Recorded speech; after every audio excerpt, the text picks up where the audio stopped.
പറ്റത്? കോഴിക്കോട് ഒരു ഇവന്റ് നടക്കുക. അപ്പൊ നമ്മുടെ സന്തോഷ് ശിവൻ സാറ്, സന്തോഷ് ശിവൻ ഉണ്ടല്ലോ ക്യാമറ, സന്തോഷ് ശിവൻ സാർ അവിടെ ഇരിക്കുകയാണ്. ഞാൻ സന്തോഷ് ശിവൻ സാറിനോട് മിണ്ടിക്കൊണ്ടിരിക്കുകയാണ്. അപ്പൊ റീമി ടോമി നേരെ ഹോളിലോട്ട് കയറിയപ്പോ കുറച്ച് പേരൊക്കെ ഉള്ളൂ. സന്തോഷ് ശിവൻ സാറൊക്കെ ഇരിക്കുന്ന ഒരു ക്യാബിൻ ആയതുകൊണ്ട് അവിടെ കുറച്ച് പേരേ ഉള്ളൂ. ഉള്ളി തൊപ്പിയൊക്കെ ഇട്ടിരിക്കുമ്പോ റീമി ടോമി നേരെ അടുത്തേക്ക് വന്നിട്ട് തൊട്ട് തൊഴുതു. സന്തോഷ് ശിവന്റെ മുഖത്ത് നോക്കി. ഞാനടുത്ത് റീമി എന്തിനാ ഇത് ചെയ്തതാണ് ഇങ്ങനെ തൊട്ട് നോക്കി നോക്കിട്ട്, അയ്യോ ഹരിഹരൻ സാർ അല്ല, ഞാനിത് സിംഗർ ഹരിഹരനാന്നോർത്ത കാല് തൊട്ട് തൊഴുതേ. എന്നാ മിണ്ടാണ്ട് പോയാൽ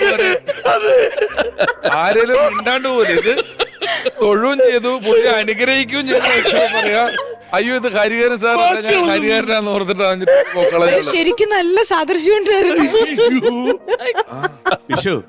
അത് ചെയ്യാം. അതാ ഞാൻ പറയാ, സാറ് ഇങ്ങനെ നിൽക്കുമ്പോ എന്റെ കസ്തൂരി ഞാൻ സാറില്ല വിഷ്ണു ലോകം ഞാൻ ഡയറക്റ്റ് ചെയ്യുമ്പോ